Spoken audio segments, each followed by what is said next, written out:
안녕하세요. 저는 사연을 들으며 일상의 즐거움을 찾는 50대 여성이에요. 영상 쪽 일을 하고 있어서 영상으로 사연을 담는 일은 해봤지만 이렇게 음성으로 사연을 보내는 건 이번이 처음이라 저도 괜스레 설레고 떨리네요. 저는 제 아버지가 겪은 일이 어쩔 수 없던 일이었다고 생각하고 마음속 깊이 묻어두며 살아왔는데요. 사실 그렇게 묻어둘 일이 아니라고 생각이 들더라고요. 저희 아버지 참 멋있고 다정한 분이었는데 여러분들께도 소개하고 싶어요. 여러분들도 혹시 마음속 깊이 꺼내놓지 못하는 이야기가 있으신가요? 저는 요즘 주변 사람들에게도 이렇게 사연을 통해서도 이야기를 하며 슬픔을 나누고 기쁨을 배가 되게 하는 삶을 살아가려 노력하는 중이에요. 여러분들도 혹여 마음으로만 울고 있는 이야기가 있다면 속 시원하게 꺼내놓고 훌훌 털어버릴 수 있으시면 좋겠어요. 마음으로 응원할게요. 이제부터 제가 겪었던 이야기를 시작해 볼게요. 긴 이야기지만 재미있게 들어주시면 감사하겠습니다. 제 어머니와 아버지 두 분은 모두 무명 배우 생활을 꽤 오랜 기간 해오셨어요. 두 분께서는 연극 무대에 주로 오르셨고 텔레비전 프로그램에는 단역으로 짧게 나오는 경우가 많았어요. 아버지께서는 대학에서 전공도 연극 영화를 하셨는데 어머니께서는 고등학교 졸업 이후에 바로 연극 무대에서 배우로 일을 시작하게 되셨다고 해요. 같은 분야의 일을 하셨던 두 분은 고되고 힘든 연기 생활과 연극 무대라는 공통점을 배경으로 애정을 키우셨더라고요. 아버지는 연기와 연극에 대해 대학에서 전공까지 하며 배웠다고 해서 극단에서 아버지에 대한 대우가 남달랐다고 해요. 하지만 어머니께서는 처음부터 배우를 하시기보다는 연극 홍보용 포스터를 그리고 칠하고 만들어서 사람들한테 홍보하는 소위 말하는 삐끼 역할을 하기도 하고 연극 무대의 소품을 만들고 무대의 뒷배경을 만들기도 하는 잡일들을 오랫동안 했다고 해요. 그래도 자신의 꿈을 이루는 과정이라 생각하고 누구보다 땀 흘리며 열심히 극단에서 일을 했고요. 그런 어머니의 진가를 알아보신 아버지께서 어머니를 배우로서 추천을 하시고 서로 상대 배우로서 역할을 하며 연기를 하기도 하며 마음을 키우기 시작하신 것이었죠. 저희 부모님 두 분의 순수한 러브스토리 텔레비전 드라마에서나 나올 법하지 않나요? 저의 어린 시절부터 어머니 아버지 두 분은 모두 연극, 드라마, 영화 분야에 다양하게 관심이 많으셨기에 저도 자연스레 그쪽 분야에 대한 관심이 끊이질 않았어요. 한마디로 연기에 일찍 눈을 뜨게 되었던 거죠. 하지만 제 관심과 열정에 부모님은 걱정을 하시더군요. 이 분야가 쉬운 분야가 아니라는 것을 몸소 겪으셨던 분들이셨고, 사실 저도 부모님을 통해 보고 들어온 얘기들이 많아서 쉽지 않은 길이라는 것을 알고 있었어요. 그리고 저희 집 형편을 생각해봐도 그러했죠. 연예계는 한두 명의 소수나 스타만이 반짝 뜨고 그 외에 대다수 사람들은 먹고 살기도 참 팍팍하게 힘들다는 것을 직접 옆에서 보며 자라왔기 때문이에요. 은하야, 그래도 연기가 하고 싶어? 진짜 힘들걸? 배고프고 힘든 순간이 예쁘고 신나는 순간들보다 훨씬 많을 거야. 응, 엄마, 그래도 나 연기할 거야. 엄마 아빠 보면 힘들어도 연기하면서 행복하잖아요. 그니까 포기 안 하고 연기하고 있는 거고. 어이구, 그래. 우리 은하 큰딸 대견하네. 힘든 길이라는 것을 알면서도 씩씩하게 하려는 마음이 아주 이뻐. 어머니 아버지의 젊은 시절 동료라고 할 수 있는 친구분들 중에서 중년의 나이가 되실 때까지 연극이나 연기 쪽으로 일을 하시는 경우는 정말 드물었어요. 아니, 거의 없다고 말하는 게 맞는 정도였죠. 부부인데 두 분 모두 연기 생활을 하고 계시는 경우는 저희 부모님이 유일한 정도였죠. 어려운 환경일지라도 연기를 계속 꾸준히 하실 수 있으셨던 원동력은 연기를 본업으로 생각하고 열정을 다하면서도 겸업을 하셨기 때문이에요. 아버지께서는 개인 택시를 운전하셨어요. 회사에 얽매여 있지 않아서 자유로이 일할 수 있는 게 참 좋다며 즐겁게 일을 하셨죠. 연기를 하면서 이렇게 일도 할 수 있다는 게 난 참 좋다. 은하랑 지아랑 두 딸이랑 밥도 자주 먹고 놀기도 자주 놀고 그러면서도 일할 수 있는 게 얼마나 좋아. 어머니께서는 시장이나 마트를 돌아다니며 부족한 일손을 돕는 부업 일을 하셨어요. 워낙 고우신 외모와 성실하신 성품 덕에 일을 하는 곳 어디에서도 항상 인기가 좋으셨죠. 그렇게 제 부모님은 누구보다 열심히 살아가시면서 연기를 놓지 않고 지내셨어요. 저는 혈기왕성함으로 무장한 젊은 배우가 아닐지라도 열정이 넘치고 꿈을 포기하지 않는 부모님이 존경스러웠어요. 여느 때와 같이 아버지는 드라마의 조연으로 출연하는 일을 마치시고 새벽까지 개인 택시 일을 하고 계셨어요. 새벽에 트럭이 차선을 넘어와 아버지의 차를 들이받았고 아버지는 차와 부딪히고 가드레일에 치이셨어요. 양심이 있다면 사고 수습은 해야 하는 게 맞지 않겠어요? 저희 아버지 차량은 가드레일에 부딪혀서 차량의 형태도 못 알아보게 되었는데 사고를 낸 사람은 신고도 하지 않고 사고 차량을 몰고 바로 도주를 해버렸고요. 한마디로 뺑소니였던 거죠. 바로 신고라도 해줬더라면 지금의 아버지는 어떠실지 궁금하기도 하네요. 지나가던 차량들이 주춤거리다가 신고를 해줘서 구급대가 출동해서 아버지를 병원으로 이송할 수 있었고 경찰들이 사고 현장을 조사할 수 있었다고 해요. 범인을 찾기 위해 경찰들이 조사를 하고 저희 가족들은 사고 현장 근처에 현수막을 걸어두기도 했지만 역부족이었나 봐요. 하필이면 CCTV 사각지대에서 사고가 날 거라는 생각은 못했겠죠. 범인을 잡지 못한 분한 마음은 둘째치고 아버지께서 급작스러운 사고를 당하시고 병원 신세를 지게 되신 상황이 저희 가족에겐 더 큰 시련이었죠. 항상 가족의 기둥과 같은 분이셨는데 한순간에 이런 일이 일어날 줄 몰랐어요. 저와 동생 그리고 어머니께서 번갈아 가며 아버지 병간호를 했습니다. 몸을 움직이기도 어려운 수준이었기 때문에 갓난 아기를 돌보듯 모든 것을 저희 손을 통해 해야 했어요. 식사를 도와드리고 용변 보시는 것까지도 저희의 도움이 필요했죠. 저희도 어찌할 수 없는 저녁 시간에는 성인용 기저귀를 사용하셨는데 아버지께서는 어떤 것보다 그 점을 불편해하시고 싫어하셨어요. 어쩌면 부끄럽고 자식들 앞에서 못 볼 꼴을 보인다고 생각하셨던 것 같아요. 누구에게도 그렇게 의지하신 적이 없는 분이 본인 힘으로 할 수 있는 게 없고 화장실도 혼자 가지 못하다 보니 자존심이 많이 상해하셨죠. 아버지는 병원 생활을 무척이나 괴로워하셨어요. 이렇게 살 바에는 죽는 게 낫지, 죽는 게 나아. 아버지께서는 언젠가는 연기자로서 나중에는 노년 배우로서 당당하게 인정을 받을 거라 누누이 말씀하셨어요. 사고를 당하시게 되고 그 꿈을 이루지 못할 수도 있겠다는 좌절감이 크셨던 것 같아요. 어머니께서도 겸업을 하시며 연기 생활을 이어왔지만 도저히 불가능하다는 생각을 하시고는 풀타임으로 시장과 마트를 오가시며 아버지의 병원비를 벌기 위해 2배, 3배로 일을 더 하실 수밖에 없었어요. 그래도 내가 일 좀 더 할 수 있냐고 부탁했을 때 내치지 않고 일감들을 넉넉하게 주시는 게 나는 얼마나 다행인지 싶어. 저희 가족은 아버지가 나아지실 거라는 희망을 품고 살아갔죠. 고등학생이었던 저와 동생도 아르바이트를 하며 생활비와 병원비에 보탬을 드리려고 노력을 했고요. 하지만 차가운 현실은 저희의 희망과는 달랐어요. 새벽 5시를 넘겼던 시간으로 기억해요. 아버지가 계신 병원으로부터 전화가 왔어요. 요즘엔 보기 드문 집 전화로 전화가 걸려왔어요. 집안 전체를 울리는 새벽을 뒤흔드는 전화 벨소리였어요. 저에게는 아직도 새벽에 걸려오는 전화 벨소리는 악몽과 같아요. 김인철님 댁 되시죠? 전해드릴 소식이 있어서요. 병원에 빠르게 내원해 주셔야 할 것 같습니다. 무슨 일이죠? 김인철님께서 사망하셨습니다. 아버지께서는 그렇게도 싫어하시던 병원 생활을 하시다가 집에 한 번도 돌아오지 못하신 채 급성 폐혈증으로 돌아가시게 되었어요. 아무도 예상하지 못했던 일이었죠.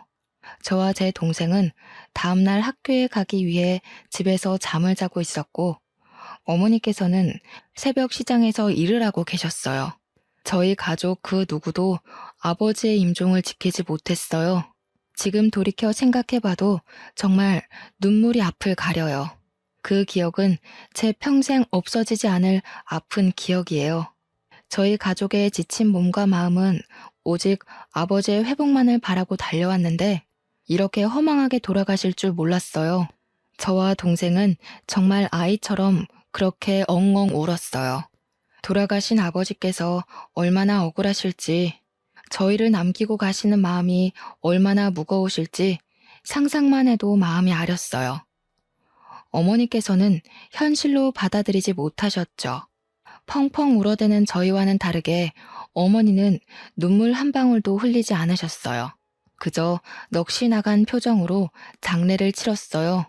장례를 치르고 난 후 저희 가족은 이전과는 다른 삶을 살아갈 수밖에 없었어요.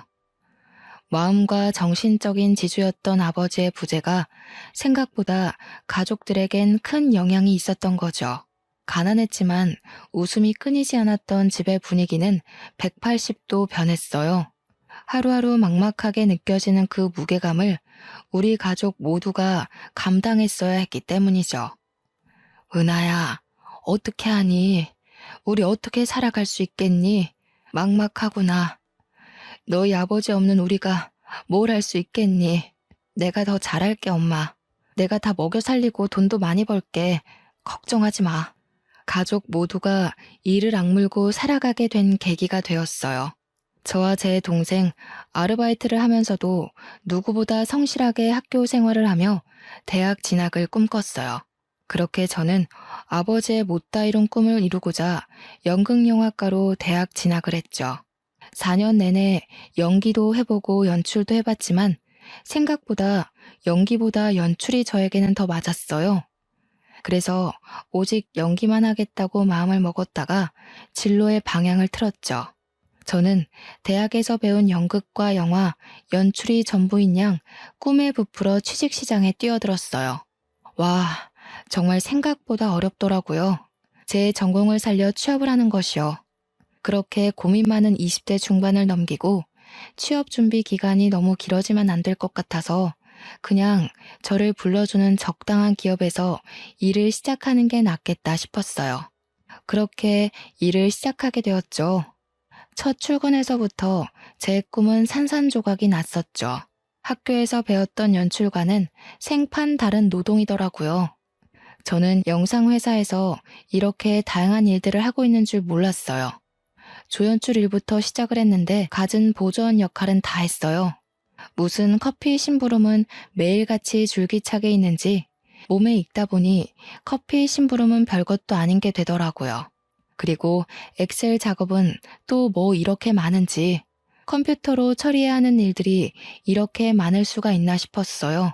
식사 영수증 관리에서부터 때로는 일손이 부족하다며 충무과에서 해야 하는 세금 관련 업무까지도 제가 하게 되었어요.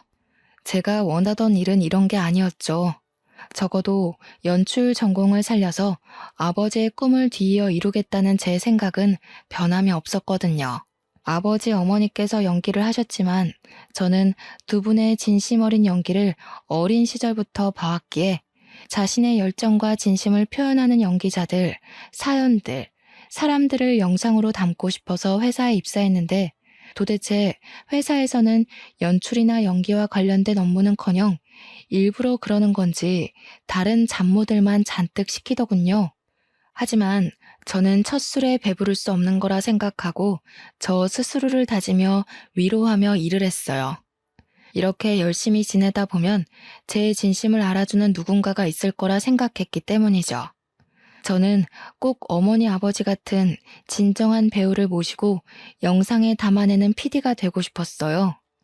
앞서 말한 것처럼 견디기 어려운 잡무들로 인한 스트레스가 엄청났다는 것은 사실이었네요. 정말 내가 원한 길이 이 길인가? 부모님은 도대체 어떻게 이렇게 힘든 과정을 인내하고 연기 생활을 하신 것일까?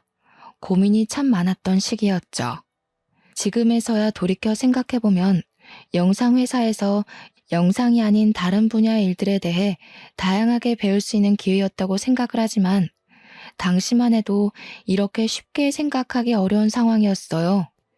이 일을 시작하고 5년 차가 되었던 시기였어요. 일을 다니던 5년간 매년 영수증 관리나 시켰던 상사가 웬일로 저에게 영상 소재에 대해 같이 회의해보자고 제안을 했어요. 평소 그려왔던 다큐멘터리에 대해 신나게 말씀드렸죠.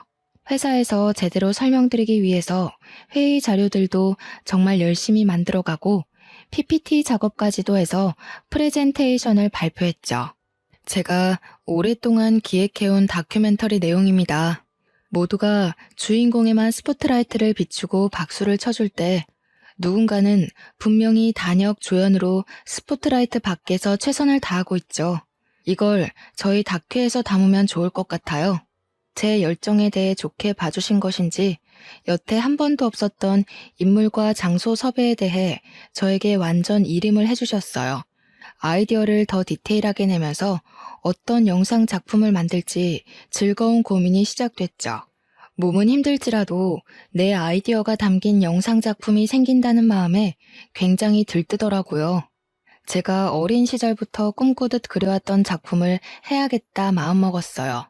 무명 배우 단역으로서의 삶을 담은 다큐멘터리. 작품을 만들게 되었어요. 누구에게도 말씀드리지 않고 처음으로 엄마에게 출연이 가능하실지 제의를 드렸어요. 엄마, 여태껏 엄마가 아닌 다른 사람들이 주인공인 무대에 많이 섰잖아요. 이번에는 엄마가 주인공인 무대 어때요? 내가 다큐멘터리 하나 만들게 되었는데 엄마가 주인공이었으면 해서. 어머, 너무 잘 됐다. 작품 만들고 싶어 했던 건 오래전부터의 일인데 벌써 몇 년 동안 회사 생활을 하고 결국 네 작품을 만드는구나. 고생 끝에 정말 낙이 온다더니 축하해, 딸. 그런데 엄마는 너무 늙고 못나서 출연하긴 좀 그래. 아니, 엄마가 어디가 어때서 그래요. 엄마만큼 고운 사람도 엄마만큼 성실한 배우도 본 적이 없어. 난 정말 내 작품이니까 꼭 엄마가 나와줬으면 해요. 아빠는 보고 싶고 출연을 부탁드리고 싶어도 이제는 그럴 수가 없잖아. 엄마가 꼭 주인공이 되어줘요. 어렵다는 엄마의 손사래에도 불구하고 저는 끈질기게 엄마를 설득했어요. 주인공이 엄마 혼자는 아니니까 너무 부담 갖지 않아도 된다는 점과 엄마의 진실한 이야기를 누군가에게 들려줄 수 있다는 것이 얼마나 큰 기회냐고 말씀드렸죠. 엄마는 생업이 바빠 연기 생활을 그만둔 지 오래라며 걱정하셨지만 어쩔 수 없이 그만뒀던 연기였기에 그만큼 연기에 대한 아쉬움이 남으시기도 하셨던 것 같아요. 결국 제 설득 끝에 출연을 하시기로 했죠. 엄마, 아버지 돌아가시고 연기 생활하고 싶어도 못했잖아요. 그 한을 좀 풀자. 우리 엄마 예쁜 얼굴 아깝단 말이야. 딸내미가 만드는 영상에 출연한다는 것도 얼마나 기분 좋은 일이야. 한번 나와줘요, 안배우님. 어머니를 필두로 다양한 단역 배우들을 섭외하고 다큐멘터리를 찍게 되었어요. 촬영 배경은 주로 대학로나 여의도였고요. 연극이나 방송을 짧게 하시는 경우가 많았고 대부분 사업을 하시거나 다른 일을 병행하면서 연기를 하셔서 양해를 구하며 촬영을 하게 되었죠.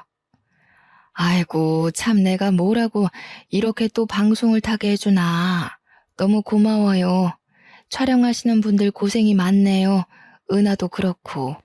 어머니가 주인공인 방송은 처음이시죠? 떨리실 것 같아요. 그래도 최대한 긴장 풀고 편히 말씀해 주세요. 인터뷰 형식으로 진행되다 보니 어렵지 않으실 거예요. 엄마가 겪어온 이야기, 연기에 대한 생각들 솔직하게만 이야기하시면 돼요. 저희 어머니는 주로 인터뷰 형식으로 촬영을 했어요. 이전에 어떤 사연이 있었는지를 말씀해 주셨죠. 어머니의 남편, 제 아버지와 연기로 만나고 사랑을 키워 아이들까지 낳아 키웠지만 허망한 사고로 먼저 이 세상을 떠났다는 이야기를 담았어요. 연기자에 대한 이야기인데 어머니의 사연이 사연인지라 뺑소니 사고에 대한 이야기를 길게 하시더라고요. 저도 방송을 통해 어떻게 해서든 범인을 찾고 싶었던 사심도 있었고요. 어떻게 CCTV도 제대로 없고 목격자 한 명도 없는 사고라는 것이 존재할 수 있는 것이고 그 사고의 당사자가 저희 아버지가 될 수 있는 것이었을까요? 그로 인해 목숨까지 잃게 되신 저희 아버지. 어머니께서 눈물을 억지로 눌러 참으시며 아버지 이야기를 꺼내시는데 저희 스태프 모두 눈물을 함께 훔칠 수밖에 없었어요.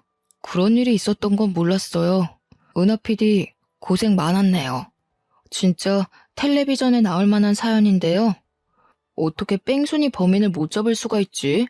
여태까지 가족들 다 마음고생 무지하게 심했겠다. 그렇죠. 우리 가족 마음고생 심했지. 그래도 그 일을 계기로 이악 물고 살아서 내가 이렇게 PD도 하고 있는 게 아닐까 싶긴 해요. 억울하긴 해도 우리 가족 눈 감고 귀 막고 열심히 살았지 뭐. 또 영상이 담긴 한 분의 경우는 배달 일을 하시며 연기 생활을 오랫동안 병행해 오시기도 했어요. 사실 배달 일을 하면 몸도 얼굴도 상하고 정말 필요한 일인데 연기에 대한 열정이 있어도 연기만으로는 도저히 월세만 해도 감당하기 어려울 정도였기 때문이라고 하셨죠. 저희 부모님 외에도 다양한 단역분들의 애환과 감동을 담은 다큐멘터리는 꽤 오랜 기간 시간이 걸려 최종적으로 완성이 되었어요. 영상으로 찍는 것도 오래 걸리지만 편집을 하고 컴퓨터 그래픽과 자막을 넣고 수정을 하고 완벽한 영상물을 만드는 데까지가 꽤 오랜 시간이 걸리는 작업이었죠. 이제 다큐멘터리를 방송에 내보내기 전에 마지막 관문이 남아 있었습니다. 영상이 방송을 타기 전에 대표님의 컨펌이 필요했던 것이죠. 그래서 영상을 대표님께 보여드렸습니다. 긴장되고 떨리는 순간이었죠. 혹여나 마음에 들지 않으신다는 말씀을 하시면 완성된 영상일지라도 방송에 나가지 못할 테니 말짱 도루묵일 테니 말이에요. 우리 진짜 그동안 고생했다. 이제 마지막으로 조금만 더 힘내서 일해봅시다. 대표님 컨펌만 떨어지면 끝이야 끝. 그러게요. 드디어 끝이라는 게 보이기는 하네요. 와 진짜 고생했다 우리. 컨펌 잘 되면 좋겠어요 진짜로. 대표님과 저 그리고 대표 스태프 몇 명이 함께 영상을 시청하며 최종 컨펌을 하는 시간이었습니다. 저는 입이 바싹바싹 마르더군요. 그렇게 긴장이 되던 것은 일을 하면서는 처음 있던 일이었죠. 갑자기 당황스러운 일이 벌어졌어요.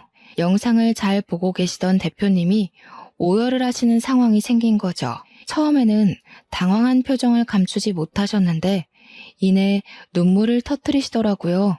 이게 무슨 상황인가 싶었죠.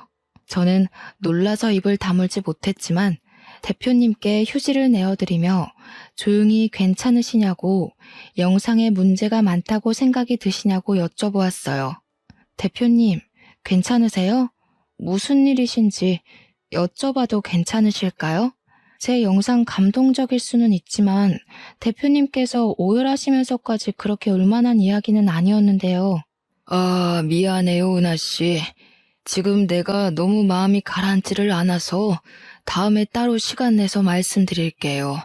저도 생각 정리 좀 해야 할 것 같아서요.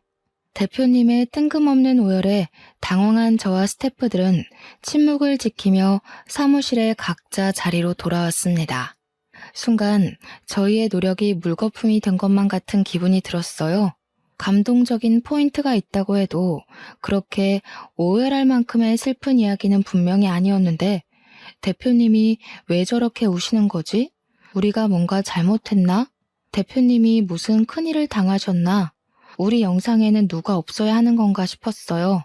입사 후에 한 번도 누구 앞에서 눈물을 보이신 적이 없으셨던 분인지라 저희 모두 크게 놀랐습니다. 대표님도 눈물이라는 게 있는 사람이구나 싶으면서도 무슨 큰일이라도 난 건가 싶더라고요. 다큐에는 여러 단역분들이 나오셔서 각자의 사연을 이야기하고 촬영을 다니는 모습을 찍었고 어머니 사연의 경우 인터뷰 형식으로 아버지 뺑소니 사고를 언급하신 내용이 담겼어요. 어느 포인트에서 대표님이 오열하신 건지 아무리 생각해봐도 잘 모르겠더군요. 저희 스태프들끼리 별별 소문이 돌기 시작했어요. 대표님의 엄마가 영상에 우연히 나오셨다. 아니다. 대표님 아버지가 나오신 게 틀림없다. 아니, 자기 무명 시절이 생각나서 그런 거다 등등 다양한 이야기들이 오가더군요. 아니, 나 진짜 우리 대표님이 저렇게 오열하는 거 난생 처음 봤다니까? 그렇게 울만한 내용도 아니었는데 말이지. 뭔가 이상해. 수상해. 뭔가 있다니까 이거. 그런가요? 저희가 뭔가 특이하거나 이상한 내용을 담은 건 아닌데 반응이 의외이긴 했어요. 저는 다른 것보다 제 입봉작인데 방송도 못하고 묻힐까봐 제일 걱정스럽다니까요. 아, 걱정이에요, 걱정. 며칠이 지난 후 대표님이 저를 개인적으로 부르셨어요.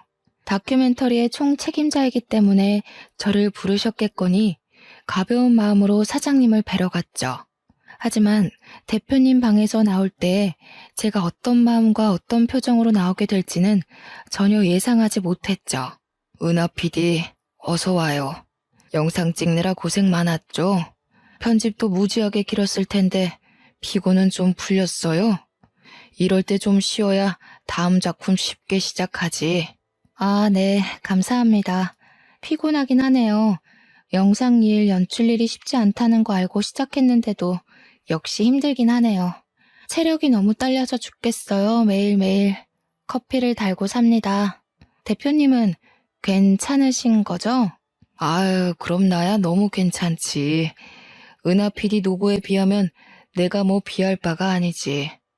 그런데 조금 어려운 이야기를 해볼까 해. 고민이 많았는데 계속 숨기는 건 도저히 은하 PD한테 예의가 아닌 것 같아서. 대표님이 무게를 잡으시며 하셨던 이야기는 상상 초월의 내용이었어요. 대표님은 어린 시절 아버지 밑에서 자라셨다고 해요. 한부모 가정에서 자라셨던 거죠. 어려운 환경 속에서 자라셨다며 한참을 뜸을 들이며 말씀하시더군요. 은하 PD, 이런 이야기를 전하게 될 줄은 몰랐는데 정말 미안해. 놀라지 않았으면 좋겠는데 놀랄 수밖에 없는 이야기야. 아, 괜찮아요, 대표님. 어서 말씀해 주세요. 대표님께서는 다시 어린 시절 이야기를 이어가셨어요. 아버지와 함께 지내왔는데 아버지께서 야채 트럭을 운영하셨다고 하시는 거예요. 아, 그렇구나 듣는데 이런 이야기를 왜 나한테 하는 거지? 의문스럽게 느껴졌어요. 그렇지만 제가 다니고 있는 회사의 대표님께서 하시는 말씀이니 제가 이렇다 저렇다 말하지 못하고 묵묵히 듣기만 했어요. 야채 트럭.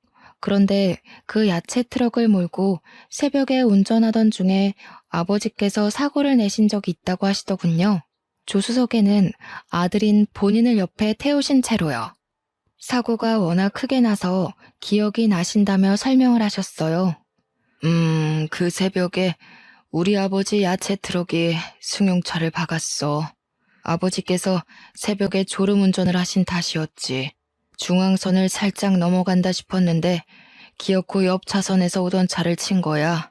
그 차는 택시였고 동승자는 없이 기사님 한 분만 타 계셨어.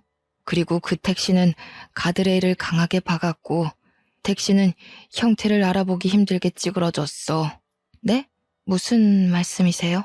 나는 조수석에서 선잠을 자고 있었고 부딪히는 소리와 충격에 놀라서 깨버렸지. 아버지께서는 운전대를 잡고 있는 손을 벌벌 떨고 고개를 들지 못하고 계셨어.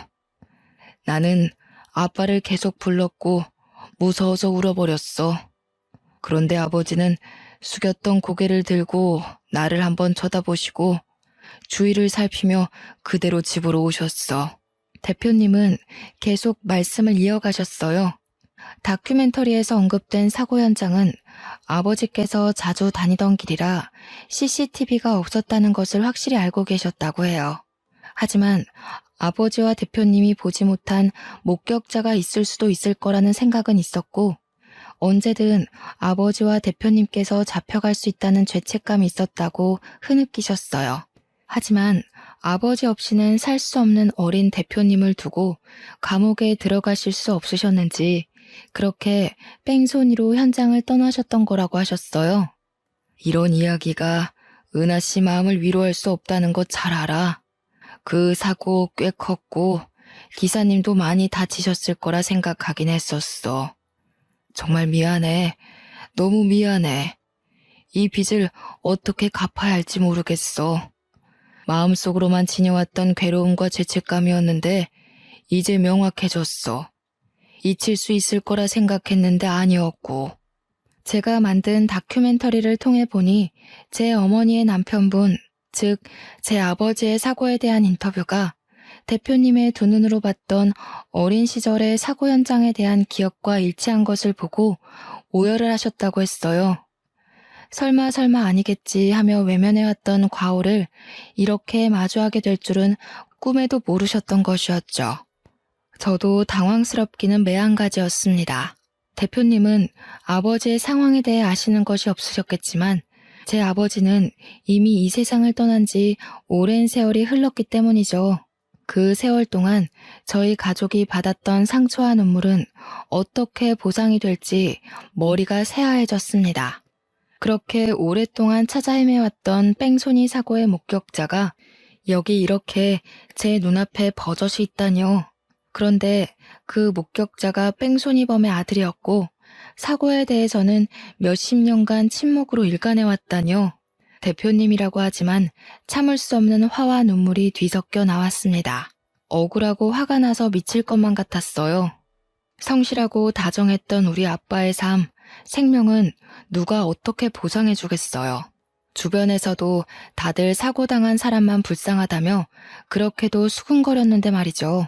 나라도 어렸어도 바로 신고를 했어야 하는데 정말 후회해.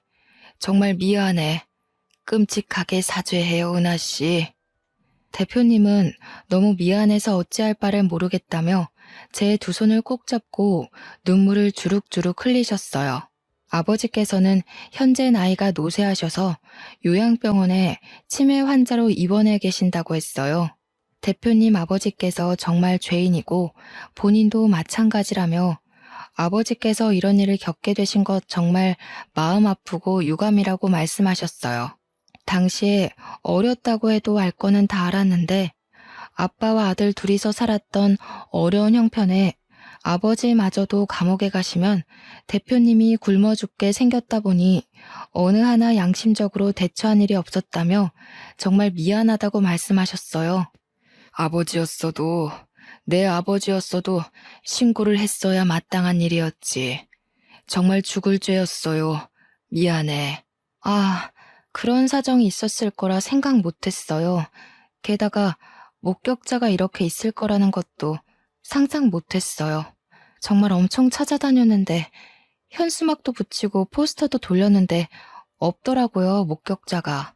그래서 그냥 반쯤 포기하고 기억에 묻어두고 살았어요. 이렇게 마주하게 될 거라고는 정말 몰랐네요. 어안이 벙벙해서 눈물을 흘리지도 못하는 저를 두고 대표님은 이야기를 이어가셨어요. 아버지를 만나게 해주고 싶다고 하시더군요. 저는 어떻게 반응을 하는 게 좋을지 감이 안 잡혔어요. 좋다고 만나게 해달라고 해야 할지, 아니 괜찮다고 끝까지 죽을 때까지 제 기억 속에 묻어두겠다고 해야 할지요. 대표님은 모든 사실을 알게 되었고 그 사고 가족이 우리 회사 직원인 것도 마음이 너무 아프다며 이렇게라도 찾게 되어서 다행이라고 평생의 마음의 짐이었으니 꼭 아버지를 만나줬으면 좋겠다고 부탁을 하셨어요. 저는 마음이 불편했어요. 돌아가신 저희 아버지는 어떻게 하고 이렇게 쉽게 과거를 용서할 수 있을까 싶었죠. 하지만 상대는 회사의 대표님, 형편이 어려운 저는 대표님의 말씀에 네네 하며 오케이를 하고 말았네요. 약속한 시간은 금방도 찾아왔습니다. 몇 주 뒤에 잡아둔 면회 날짜가 이렇게 빨리 찾아올지 몰랐어요. 어머니와 동생에게 사실대로 이야기를 했다가는 정말 말 그대로 뒤집어지고 쓰러질 것만 같아서 우선 제가 먼저 대표님 아버지라는 분을 만나 뵙기로 했죠. 대표님의 차를 빌려 타고 함께 가는 길. 차 안의 고요한 침묵은 이상하리만치 현실감이 없었고 긴장감까지 맴돌았어요. 마치 전쟁에 나가는 병사들의 마음이 이랬을까 싶었어요. 가긴 가야 하는데 마주하긴 마주해야 하는데 뭘 어쩌지 싶은 마음에 정말 피하고 싶더군요. 그렇게 요양병원 앞에 도착을 했죠. 시간이 멈춰버렸으면 좋겠다는 생각밖에 들지 않았어요. 어린 시절부터 그려왔던 우리 아빠를 아프게 하고 죽게 만든 뺑소니 범은 뿔 달리고 악마같이 생긴 나쁜 사람일 거라 생각했는데 그게 아닐 수도 있다는 가능성이 참 머릿속을 복잡하게 만들었어요. 은하 PD, 이쪽이야. 내가 앞장설게요. 아, 네. 요양병원이 익숙한 듯 앞장서시는 대표님의 등 뒤를 따라 저는 저벅저벅 걸어갔어요. 참 무거운 발걸음 오랜만이었네요. 어떤 이야기부터 시작해야 할지 원래 가해자를 찾게 되면 멱살잡이를 하겠다 마음먹고 살아왔는데 이렇게 만나게 될 줄은 몰랐죠. 멱살잡이는 어려울 것 같은데 그러면 어떻게 하지? 내 화와 분노와 억울함을 어떻게 표현을 해야 하지? 고민을 하며 병실로 걸어 들어갔어요. 아버지, 저희 기억 속에 가장 아픈 이야기를 해야 할 것 같아요. 이제는 분명히 마무리해야 할 것 같아서요. 이렇게 이야기를 하시며 대표님은 먼저 무릎을 꿇고 이야기를 시작하셨어요. 노쇠한 노인분이 침대에서 내려와 대표님과 함께 나란히 무릎을 꿇고 눈물을 흘리셨어요. 저는 제 사연을 이야기할 수밖에 없었죠. 어떻게 살아왔고 어떤 아빠였는지 갑자기 우리 곁을 떠나시게 되었는데 뺑소니 사고였고 목격자도 CCTV도 없어서 할 수 있는 일이 없었다는 것. 경찰 조사도 금세 끝나버리고 억울한 마음이 풀리기도 전에 당장 입에 풀칠하기도 바빠 일을 시작할 수밖에 없었다는 것을 이야기했어요. 어쨌든 저쨌든 우리가 어떤 이야기를 하고 슬퍼해도 저희 아버지는 이미 이 세상에 계시지 않아요. 우리 아빠 살려내요. 미안합니다. 죄송합니다. 입이 1000개 만개여도 부족해요.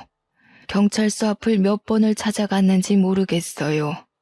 이 노인네가 갈 때가 다 돼서야 이렇게 마음을 전하네요. 부족한 인간이라 미안해요. 내가 그때 제대로 죗값을 치렀어야 하는 건데 정말 미안해요, 아가씨. 치매가 있다고 하셨는데 제가 전했던 이야기를 들으시고는 옛 기억이 떠오르셨는지 함께 눈물을 흘리시며 진심으로 참회를 하시더군요. 그때로 돌아갈 수는 없다는 것을 알지만 다시 돌아간다면 꼭 당신께서 감옥에 갔을 것이라며 그렇게 바로 경찰에 신고를 했더라면 아버지께서 덜 억울하셔서 돌아가시지는 않으셨을 수도 있을 거라는 이야기를 하셨어요. 말씀이라도 그렇게 따뜻하게 해주시는 게 감사하더군요. 평생을 증오하던 아빠를 죽인 범죄자란 사실이 믿기지 않게 그 진심이 담긴 한두 마디의 말이 사람 마음을 이렇게 어루만질 수도 있구나 싶었죠. 정말 내가 저승에 가서라도 죗값은 달게 받을 거야. 내가 그대들 가족들에게 몹쓸 짓을 했지. 내 새끼만 귀한 줄 알고 살면 뭐하나. 짐승만도 못한 거지. 전벌받고 이렇게 병원에 갇혀 송장처럼 죽은 것처럼 있는 거지. 아이처럼 엉엉 눈물을 흘리시는 모습에 마음이 울리더군요. 저희 아빠가 정말 안타깝고 억울하기도 하고 이 사과와 대화로 모든 것들이 해결되지는 않겠지만 작게나마 실마리가 보이는 듯했죠. 그동안 마음을 억눌러 오던 짐을 조금은 덜어놓은 것만 같았어요. 이후 제가 겪은 상황을 제 어머니와 동생에게 알렸고 정말 둘은 까무러치듯 놀라 자빠졌어요. 그래도 저희가 직면한 현실을 마주하고 해결해야 할 것들은 해결해야겠다 싶어서 어머니와 대표님과의 자리를 마련한 뒤 두 분의 독대가 있었습니다. 두 분만이 나눌 수 있는 이야기가 있었겠죠. 어머니는 대표님과의 대화 이후 아버지의 부재가 생긴 이래로 처음 보는 후련하고 홀가분한 표정을 지어 보이더라고요. 너희 아버지 그렇게 허망하게 가버리고 우리 얼마나 눈물로 매일을 보냈니? 범인도 못 잡고 뺑소니 사고라는 게 너무 억울해서 미치겠는데 그렇게 원망하며 우리 시간을 버린 것도 몇십 년이다. 얘들아, 너희 대표라는 사람, 대표님 아버지가 눈물로 싹싹 빌며 미안하다고 그렇게 우는데 나도 같이 울어버렸다. 어쩌겠니? 산 사람은 살아야지. 저도 그런 어머니를 보는 마음이 좋았고요. 어머니는 제가 생각했던 것보다도 훨씬 강한 여성이었더군요. 대표님과 대표님 아버지라는 사람들이 너무너무 밉고 죽을 만큼 싫었지만 이렇게 사정을 듣고 진심 어린 사과를 듣고 나니 산 사람은 또 살아가야 하는 것이 아니겠냐고, 죽은 사람을 어떻게 되살릴 수는 없지 않겠냐며 더 이상 당신네 가족을 원망하지 않겠다며 대화가 끝났다고 했어요. 이후 대표님은 미안하고 사죄하는 마음 작게라도 표현하고 싶다며 엄마와 저에게 회사 주식을 증여해 주셨어요. 미안한 마음 어떻게 표현을 해야 할지 모르겠고 이걸로 되지 않을 거란 것도 너무 잘 알지만 제 작은 마음이니 꼭 받아주세요. 회사 주식인데 그래도 우리 회사 꽤 잘 나가거든요. 알죠? 은하 PD는 알 거야. 미안하고 고마워서 그래. 일개 회사원이었던 내가 갑자기 대주주가 되어버리는 상황이 만들어진 거죠. 회사는 제 생각보다 좋은 곳이었나 봐요. 이후로 쭉 승승장구하며 기업의 크기가 커지다가 대기업에 합병되어 운영이 되었고, 저는 그 주식을 팔고 엄마와 동생과 함께 넉넉히 오붓하게 평화롭게 잘 살아가고 있어요. 이렇게 제 긴 이야기는 마무리가 됩니다. 연기하시는 부모님 밑에서 자라며 연기, 연극, 연출에 자연스럽게 관심을 가졌고, 운이 좋게도 대학 졸업 후 바로 영상회사에 취업하게 되어 쪼들리는 생활비 걱정은 접어두고 살 수 있었는데, 저를 뽑아준 회사 대표님께서 저희 아버지와 이렇게 관련이 있었던 사람이라고는 생각을 못했죠. 어떻게 생각하면 돌아가신 아버지께서 저를 끝까지 지켜주시고 도와주신 게 아닐까 싶어요. 그리고 억울하고 마음 아팠던 아버지에 대한 기억이 이제는 상처라기보단 아물어가는 흉터 같다는 생각이 들어요. 그 흉터를 돌아보면 불쌍한 우리 아빠 생각에 눈물이 앞을 가리지만, 그래도 우리가 이렇게 살아갈 수 있는 이유는 아버지시고, 우리가 이렇게 다시 잘 살아갈 수 있게 도와주신 분도 아버지라는 생각이 들어요. 아빠가 살아서 우리 가족과 함께 울고 웃을 수만 있으면 다른 소원이 없을 텐데, 정말 이제는 아버지에 대해 제대로 작별 인사를 해야 할 때인 것만 같아요. 저의 사연은 이렇게 마무리하겠습니다. 긴 사연을 들어주신 여러분, 정말로 감사합니다. 그리고 아버지에 대해 짧은 편지를 남길게요. 아버지, 항상 저희 곁에 함께 하신다는 거 잘 알고 있어요. 힘들 때마다 아버지 생각이 나지만 아버지를 생각하며 제 마음을 다잡을 수 있어요. 아빠, 너무 보고 싶어요. 하지만 저희 가족이 이 세상에서 행복하게 살아가는 것이 아버지한테는 가장 큰 바람일 거라는 생각이 들어요. 아빠, 제 아버지가 되어주셔서 감사해요. 다시 태어나도 아빠 딸이 되고 싶어요. 감사해요. 사랑해요.